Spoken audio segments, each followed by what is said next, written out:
Why are the playoffs better at Boston Pizza? Because we've optimized our sports bar experience by studying in-depth analytics. Starting with our new BP winged ribs, currently leading all apps in wings above replacement, and deep-fried pickle wedges, an early favorite for the unanimous #1 overall pickle. And of course, the advanced stats darling and leader in pints per game, the new Beer Mosa. Catch the playoffs at Boston Pizza, powered by Fanalytics. Welcome in to Daily Faceoff Live, your go-to source for everything hockey, live every weekday at noon Eastern.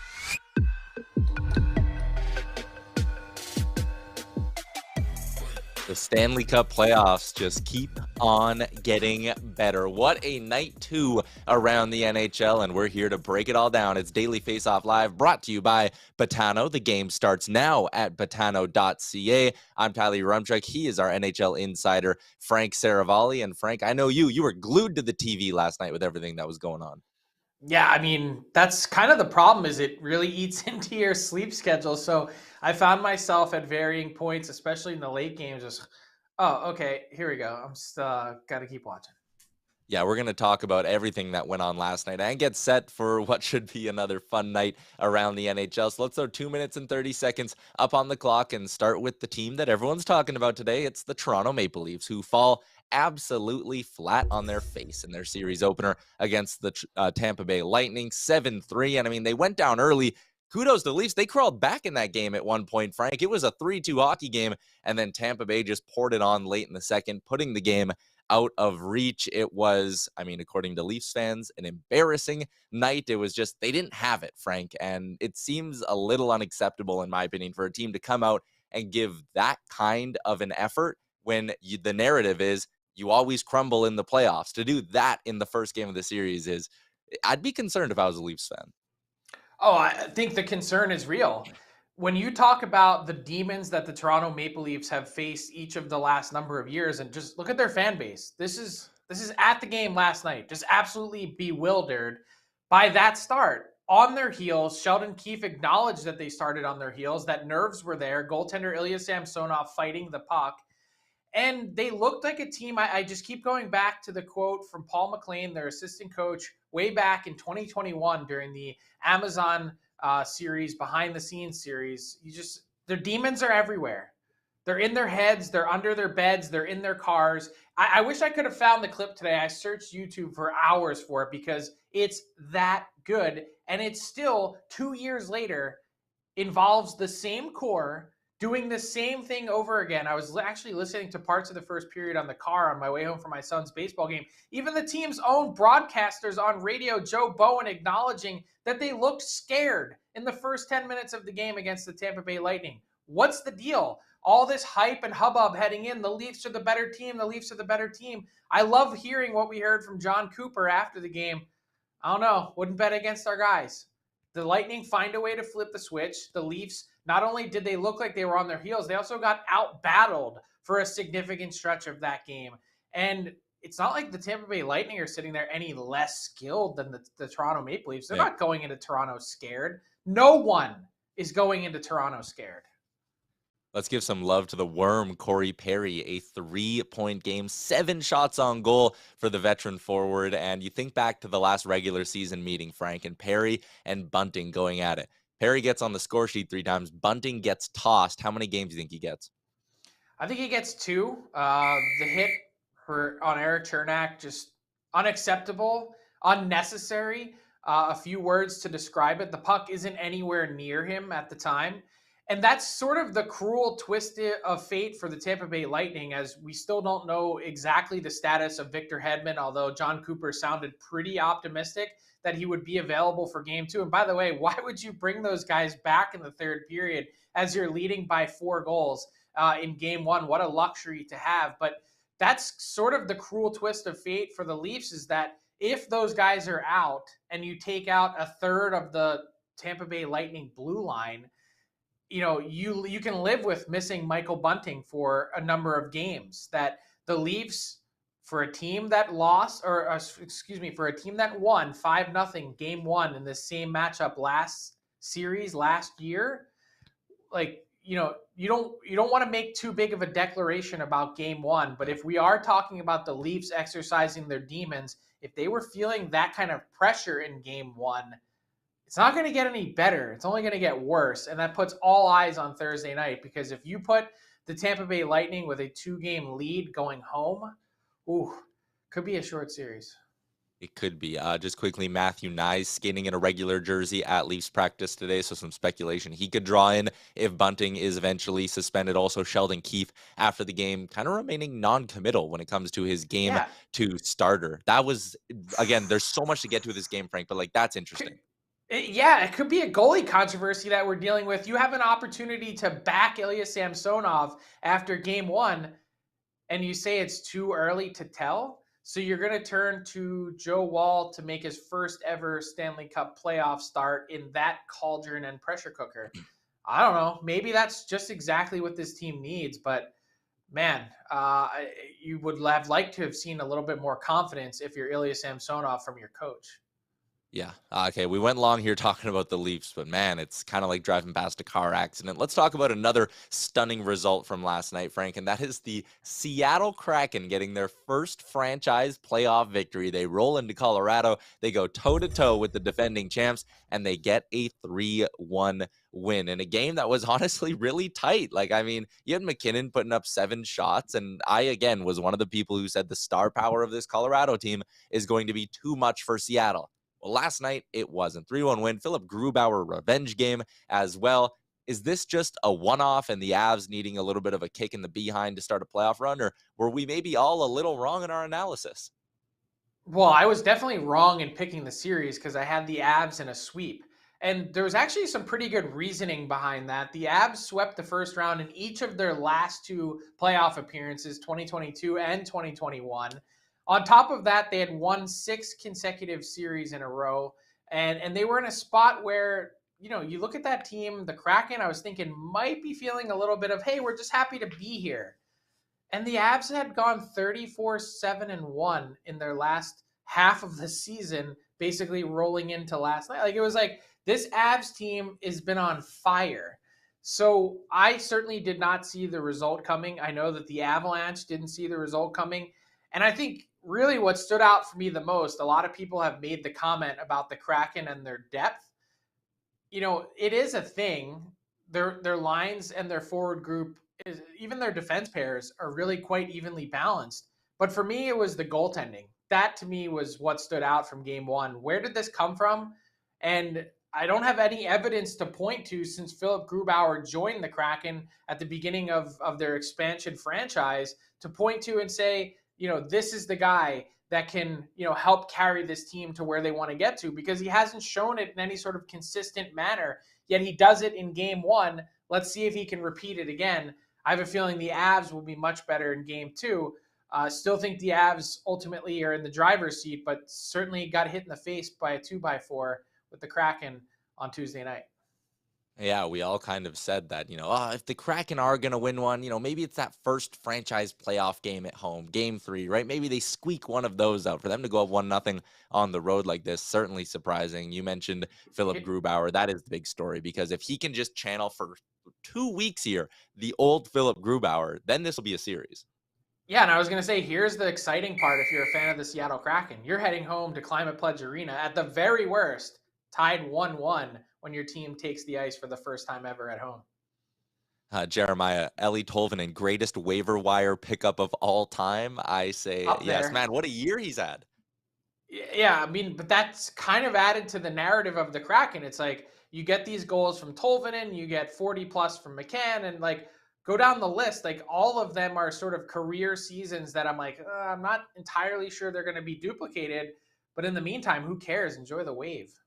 16 goals in 48 games since joining the Kraken for Tolvanen. Let's take a look at the other 2 games from last night, Frank, who had identical scores. 5-1 for the Rangers, and then later at night, it was 5-1 for the Winnipeg Jets. Which one of these 2 was the most stunning to you? It's the Winnipeg Jets 5-1 over the Vegas Golden Knights. The Golden Knights looked, I don't know if like scared is too much, but timid is certainly what they looked like. And you Yeah. look at this game, 17 shots on net. That's all you could muster. It speaks to me, basically the push that the Jets had, and really the confidence that they had. Coming back from those comments that their coach Rick Bowness made with like 7 games left in the season. Saying if these guys think that they're emptying the tank, they're dreaming.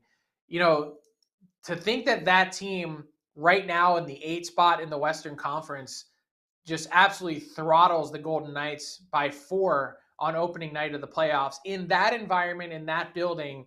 To me, it's a huge surprise. And the trends have actually been surprising as a whole, Tyler. Of the 8 playoff games so far, 6 of them have been won by the road team. And all 4 of the lower seeds in the Western Conference won game 1, which is incredible to think about as well. So, like a lot is happening. I was surprised at how the Devils sort of had a really rough 10 minutes, and that made the wheels fall off for their entire night.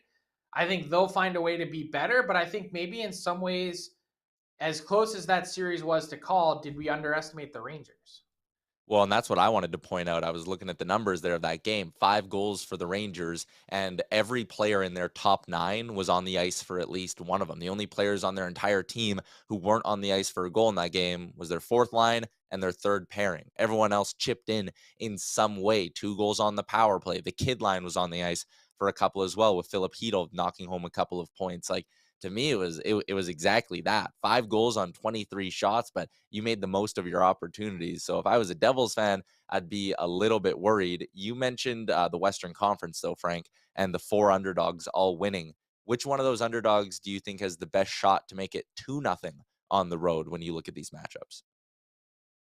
Ooh, I think it's the Minnesota Wild, and I'll be real curious to see what happens. We'll touch on that game Yeah. in a second with tonight's slate, but if Joe Pavelski is out, which it certainly seems likely given the call up of Riley Tufte today by the Dallas Stars, it seems like it's heading in that direction. And also, if you think back to Joe Pavelski and his career, he's been very cognizant of head injuries.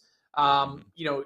Look back to his emotion. All you have to do is find the clip when Tanner Kiro was knocked out, and his emotion from that press conference. Like he was like openly weeping at that press conference, which said to me that this isn't going to be one of those guys that just throws caution to the wind and hops back into the lineup after he appeared to be unconscious on the ice in game 1 for Dallas. And as we roll into topic 4, like what if the Dallas Stars are down 2-0, losing both games on home ice? The Minnesota Wild are eminently capable of pulling off another win tonight to give themselves that type of edge heading home. Yeah, and I mean, that's the one I'm watching the closest tonight. I think when you look at Oilers Kings, and we'll dig into that with Jason Gregor, I think even if the Oilers were to, in whatever world, go down 2-0, I think that's a team that has shown us throughout the course of the year when they're red hot, they're almost unbeatable. They might be able to rattle off 4 out of 5 wins. I look at this other one, I go, man, if Minnie's up 2-0 and there's no Joe Pavelski, oh boy, that is a world of trouble for the Dallas Stars. On the other side of it, I go, man, if Dallas were to just lay the boots to Minnesota tonight and come out, play for Joe Pavelski, have a big emotional win, maybe they pop home 5 or 6 goals, then all of a sudden I think Minnesota's going, do we have to change our goalie for game 3? Was game 1 just a double OT fluke? Like there's a lot riding on this one. I know it's the playoffs, every game's important, but this one feels like so much of a bigger swing game. Totally agree. And you look at the Wild and sort of what's at stake. Like, you don't want to give this Dallas team any momentum, especially as you mentioned on a night that they may have some extra emotion in it trying to play for Joe Pavelski. I was so impressed, though, with Philip Gustafsson. Not just, 51 saves on 53 shots. It was also the composure that he showed. He sort of, picked right up for someone that doesn't have any playoff experience to hang his hat on. Jake Ottinger last year got his feet wet, and we all remember the impact that he had in that series against the Calgary Flames, almost single-handedly won it for them. It was an incredibly tight series that, Gustafsson has that same opportunity now to do the same thing for the Minnesota Wild. Yeah, looking out east, Islanders, Carolina gets going at 7 o'clock Eastern tonight, and some notes ahead of Panthers, Bruins. Alex Lyon is going to get the start for the Panthers. Sam Bennett will be back in their lineup. The Boston Bruins, though, Frank, will be without Patrice Bergeron, and head coach Jim Montgomery today saying it's not illness with Bergeron either. That's got to be a little bit concerning. Well, concerning in some ways and in others not, when you consider the depth that the Bruins have. Like, they've got a number 1 overall pick, former Hart Trophy winner in Taylor Hall playing on their third line. So that speaks to their depth. The Bergeron situation, though, like, I'd been kind of quietly trying to call attention to that over the last number of days, because it certainly seemed to me as they went down the stretch that it was way more than just load management, that the Patrice Bergeron was actually dealing with something. And the games that he did play in the last 10 days or 2 weeks of the season, he looked really good. But this is the playoffs, and Patrice Bergeron isn't going to sit out with illness. So, I thought that there was a chance that he'd be banged up. And you mentioned how big of a concern it might be. The Bruins are 5-0 this season, including game 1 when Patrice Bergeron isn't in the lineup. So they're undefeated. I'd expect that trend to continue. I think the Florida Panthers threw pretty much everything but the kitchen sink at the Boston Bruins in game 1 and still didn't really have a lot to show for it. Yeah, I mean, isn't this column here with the stats from the Panthers in game 1 really a nice microcosm of their season, Frank? Just Tkachuk. No one else really doing a whole heck of a lot. 30-plus points ahead of his next closest teammate. Yeah. They might need a lot from Matt Tkachuk if they want to steal one at the TD Gardens tonight. Oilers-Kings is the late game on tonight's slate. It's going to be an interesting one. Let's get into it with the All-32.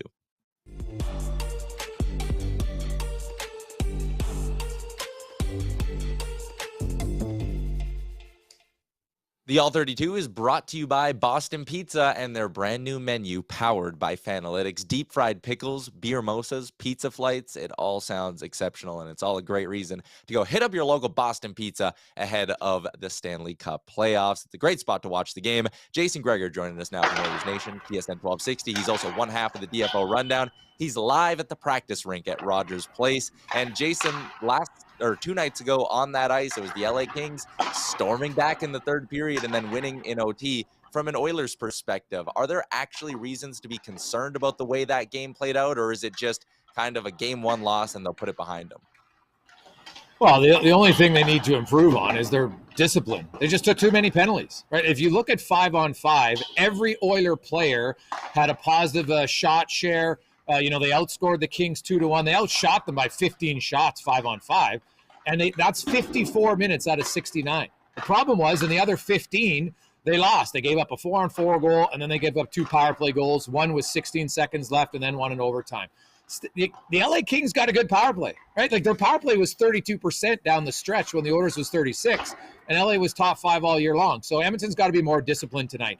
I think 5-on-5, they would be thrilled. If you go back and watch that game, guys, like the Oilers figured out what they wanted to do with their passive 1-3-1 in the neutral zone, and even the 1-2-2 forecheck that the Kings had, the Oilers solved that. The Kings rarely had any consistent pressure 5-on-5. So I think Edmonton just looks and says, be smarter, be more disciplined, and we'll be fine.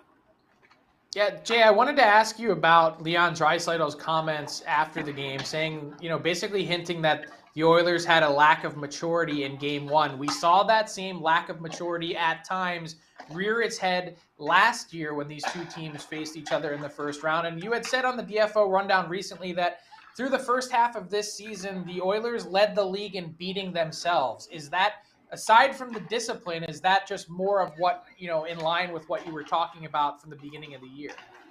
Yeah, it was a little different because actually Edmonton didn't give up. They didn't gift them goals, right? They gave them opportunities to score with the power play, of course, and that hurt them. But if you look at like the 5-on-5 goal that Kempe scored, it's off a face-off. McDavid actually ties up Kopitar, and then Edmonton just lost a battle. So that wasn't where, they're serving up a pizza like they were early in the season. And you're going to lose some battles, right? It happens. It's like on Draisaitl's first goal, Janmark won a battle, and he gets the goal. So those 2 goals to me kind of sawed each other off. But if you go back, even McDavid, when it's 2-0 early in the third, they have that 2-on-1 with Draisaitl, and he tries to make a pass to a 50-goal scorer. I get it, but the way he's leading the league in goals this year, you could see why you'd say, hey, if you just shoot there and nothing happens, you would have a power play coming up. So, it's small little decisions that I found the Oilers maybe forced it too much, but it wasn't like they were playing Santa Claus like they did early in the season when they were just gift goals. I didn't really see that as an issue.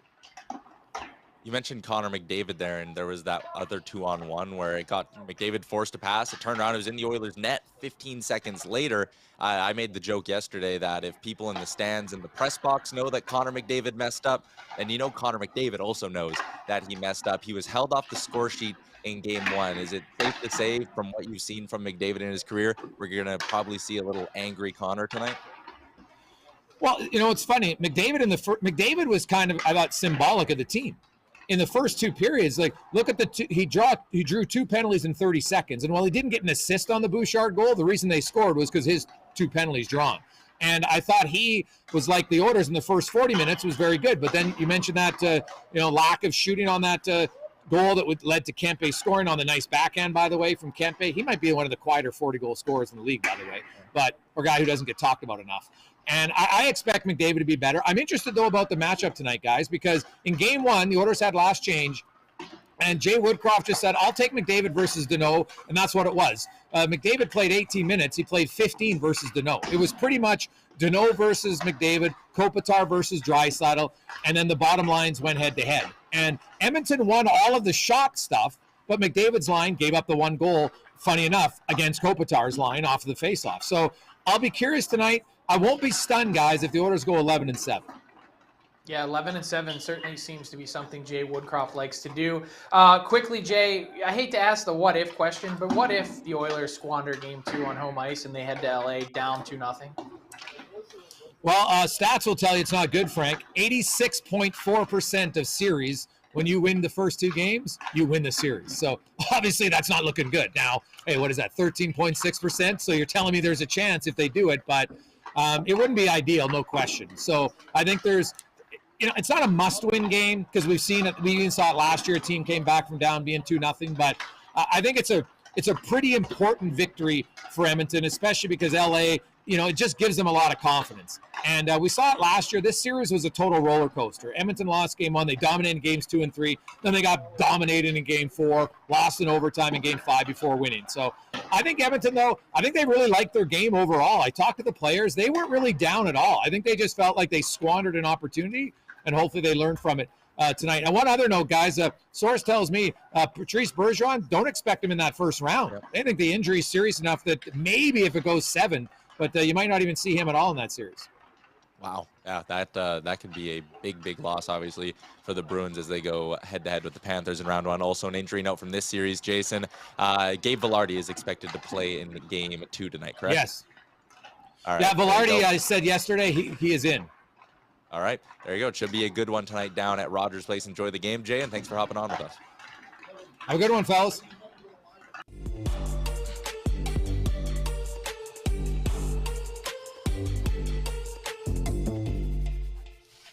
Moving along to our daily face-off inbox question, hashtag AskDFO. Frank, if you're squeamish, don't look. Morgan Barron getting a skate to the face, 75 stitches. I think the most I've ever had in my face is like 4, and I hated every second of that. This is nasty to look at, but it's also kind of classic Stanley Cup playoffs because the guy comes back with a full cage on. Give me one word for Morgan Barron making a return after this. Gruesome. And I love the question that was asked after the game. It was, I don't know if you saw the clip. The reporter said to him, "What were you thinking?" As basically your head was getting rammed down onto a sharp metal blade. And his first thought was, did the puck go in? And I was like, that is a hockey player right there. It kind of like the scene itself. First off, he's incredibly lucky that he didn't lose an eye. And 2, it was like one of those scenes out of like Game of Thrones or something where you like take a guy's head and ram it onto a spike. Like I was watching that actually live and I was like, oh my God, I don't know how he wasn't more injured than he was. 75 stitches, minor flesh wound in the Stanley Cup playoffs. It's a long way from the heart. Yeah. Man, my one word is just hockey, because, I mean, we see this every year in the Stanley Cup playoffs where something crazy happens and the guy's back on the bench 20 minutes later, something crazy like that. But as some people said in the chat, lucky would be another good word as well for this one. Let's move along to our Betano daily bets. I nailed the Winnipeg Jets as road underdogs last night. Missed on the under, though. Missed on the shot prop as well. So I'm still up money on the playoffs through 2 nights. Man, you'd be up a lot of money if you just kept rolling with underdogs and unders in this thing, though.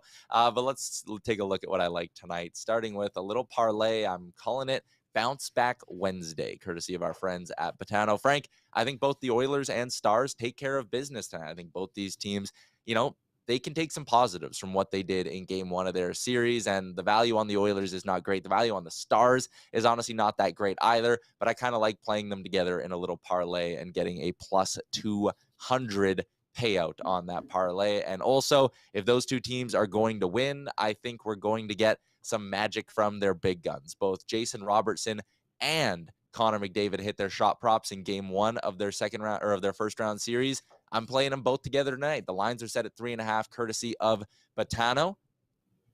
And I think they're both going to roll over in this one. So McDavid shot prop and the Jason Robertson shot prop played together is plus 200. I'm taking the Stars and the Oilers on the money line at plus 133 as well. Frank, Bounce Back Wednesday. What do you think?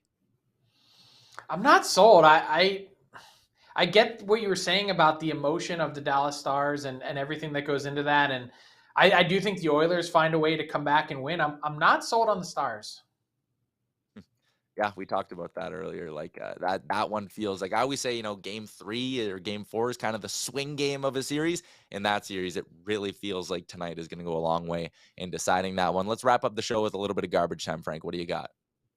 I'm so tired of hearing fan bases complain about penalties when it comes to the Stanley Cup playoffs. Just leave everyone alone. Leave the refs alone. I'm not backing them, saying that they're 100% perfect, but what is that going to accomplish? First off, I love that Austin Matthews came out after game 1 and said, yeah, most of the penalties that were called were penalties. Like, I think for the most part, they get it right, even especially when it comes time to something like some 5-minute major video reviews, which we've seen on back-to-back nights to open the playoffs. And both times they've gotten it right. That hit Michael Bunting had, match penalty every single day of the week. I love that he was complaining even as he went off the ice. It was like, shut up, stop it. And Sheldon Keefe, like, these guys can't they can't compose themselves enough to get through it. That's why there was a clip, if you really watch the ESPN feed closely, and I'm not sure what you guys had access to in Canada on Sportsnet, but there's a second in time where John Cooper, he's getting ready to yell at the refs. It was actually during the whole Michael Bunting thing, and he bit his hand. And he was like, hold on a second, like, I need to calm down. Your team feeds off of your energy. Your fan base feeds off of your energy. The Maple Leafs, they need a lot of composure. And some other teams do as well, especially the Edmonton Oilers fan base. They seem to be complaining. We didn't lose game 1. The refs cost us game 1. No. Your team and their lack of composure which is why you were not able to win and get through the final 17 seconds.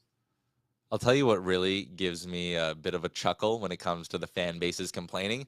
Leafs fans are always like, the NHL is out to get us. And then you have all 31 fan bases who are like, oh, the NHL would just love to hand it on a silver platter to the Leafs. And then the Oilers fans, they do the same thing. They go, oh, man, the NHL just hates giving Connor McDavid calls, blah, blah. And then a penalty gets called on McDavid twice in 18 seconds, actually, to give him a 5-on-3. And you have Kings fans on Twitter being like, oh, yeah, there's the NHL just on a silver platter for McDavid. Like, it's just everyone talking out of both sides of their mouths. I think it's hilarious. Yeah, it's all who wears what jersey you wear. That's all it comes down to, which means look at it the way I look at it. I don't have any dog in the race at any point. It's all going to come out in the wash. There you go. That's part of the passion that makes hockey fans so great and what makes the Stanley Cup playoffs so exciting. Another 4 games on tap tonight. We'll be back tomorrow. Frank and Colby Cohen at noon Eastern to break it all down tomorrow. Make sure you hit the subscribe button before you leave. Enjoy the games tonight. We'll chat tomorrow. Thanks for tuning in to Daily Faceoff Live. Make sure you hit the subscribe button to never miss an episode.